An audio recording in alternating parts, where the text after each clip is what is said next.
Mike Owens with Inside Fighting, joined today by Caolan Loughran, who returns to action this Saturday at UFC London facing Nathan Fletcher. Caolan, always a pleasure, my man. How are things with you today?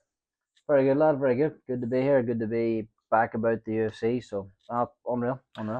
First four-fight stretch in the UFC: Yeah, Paris, Atlantic City, Manchester, London. You've built up a nice little resume there so far, considering some fighters' first four fighters are in the Apex. in the Apex. I no, that's one of the reasons you do it, lads. The journey, the things you take from these fights, the experiences. It's like probably the best part about fighting. To be Mm. honest, so I travel the world. I think last year I was in like fucking 11 major cities, just between training and fighting. So, Mm. no, it's deadly. Like I wouldn't want it any other way. I saw you spend some time in Las Vegas. I saw Yeah, some Instagram photos with Manel Cap, with Dan Ige, Patchy Mix, and the like. yeah. What was that experience like? Unbelievable. As soon as I lost the last one, I kind of had in my head I wanted to do that. Mm. I went out in September for like a month when the Noche show was on. I was out Mm. for a month or 3 weeks nearly, and we just test around see what it was like. And I knew then, like as soon as I get a fight, I'm gonna split my time. It's not that even the coaching or anything out there. It's the rounds. Mm. It's the experience and the lifestyle of it is unreal. But it's the rounds. Like you come in, as the guy you just named. It's fucking you're sparring. You're in a cage with Manel. Next round you're Apache Mix. You think, Mm. fuck, I was deadly training today. And then the next round is some undefeated Russian kid who wants to get in the UFC and he knows me. He's coming at me Yeah, like a bastard. And that's maybe, do flips a little bit. you know what I mean? That's maybe Yeah. even the harder round. So Mm. no, it's just an unbelievable experience. Eric next like Dennis Davis, amazing coaches. And something that I've Mike and John now, my head coaches, they're on board like Mm. for the foreseeable. Yeah. PI's there too, lad. It's just you can see why so many fighters. It's kind of a hub now. It's why so many fighters have based Yeah. themselves there.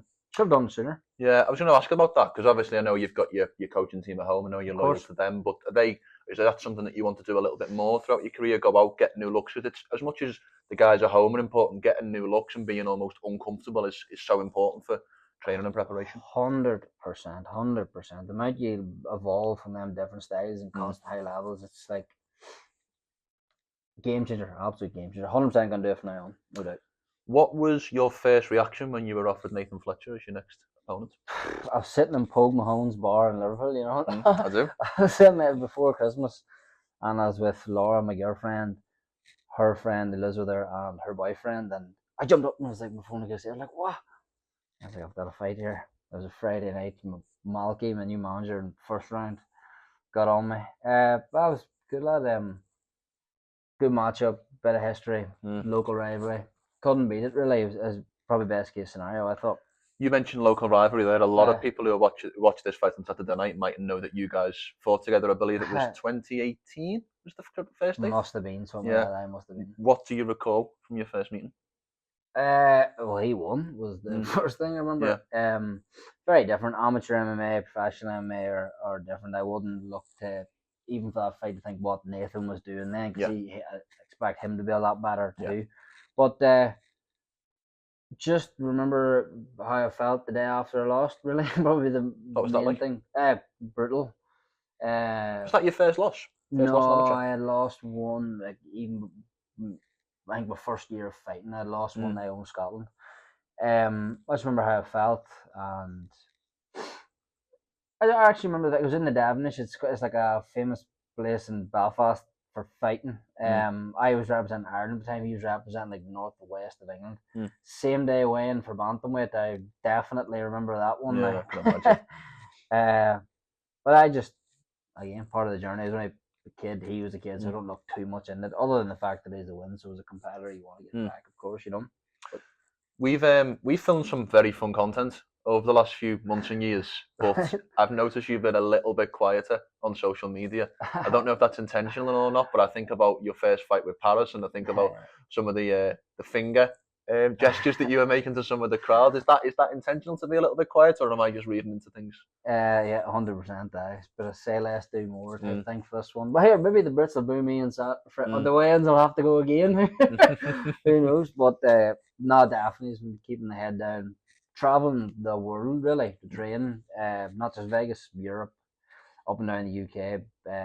training with Mike and John every day to work on things. But I just been in the gym twice a day, 6 days a week, really, for 9 months, and excited now to be back. I put out 2 vlogs, but definitely smaller online, or smaller, but not as much online. And excited to show where I'm at this Saturday, definitely. Excited to compete.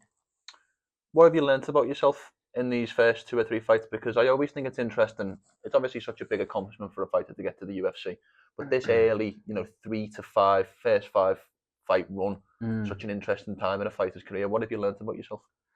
Jesus, it's like a metaphor for life. This game is like an emotional roller coaster. I'm telling you, like the amount you, like even the fight, like on this Friday, I'm gonna be an absolute low Friday morning, weighed in. Then about 3 hours later, you're in front of whatever amount of people show up to the weigh-ins. Then you wake up on it's fucking fight day. You're in front of 20,000 people to fight.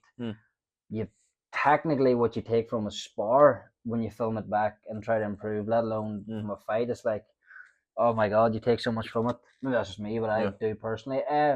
Well, I don't know. One, I'm addicted to MMA is probably the main thing, because after the last one, I tried. I was like, fuck this game. That's honestly what I was thinking, and it lasted about 4 days.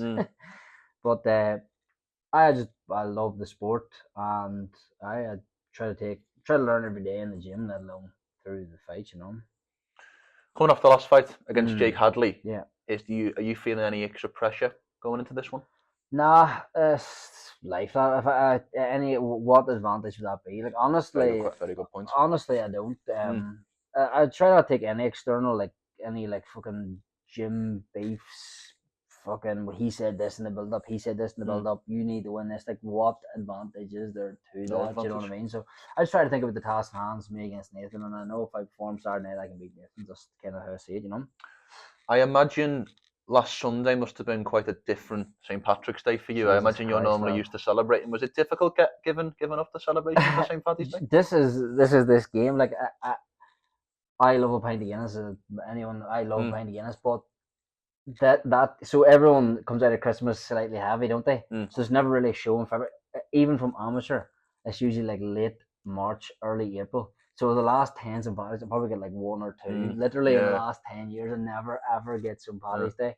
But I was funny because I was in Liverpool, and Jesus Christ, the amount of people from where I'm from, they were over Liverpool for the weekend. There's texts like, come on down. I was like, I'm not going anywhere near you cunts on St. Paddy's Day. Me sober drinking 8 litres of water as a kid. So no way am I going down there. But that's part of the game. I'd love to get a St. Paddy's Day, but I just never seem to get them. Last question from me, mate. Thank you as always for your time. You can be as brief or as detailed as you like, but talk me through what a perfect day on Saturday looks like for you, morning to night. Just victory at fucking sitting 7 p.m. with a win. That's me and my team. That's it. I want to win Saturday. That's it. I don't really care how I win. Just want to get the victory. You know what I mean? That's it. 100%. Yeah. Well, look, Caolan, thank you for your time. Much appreciated. Have a great and safe rest of fight week, and best of luck for the fight. Anytime, brother. Thank you very much. Thank you.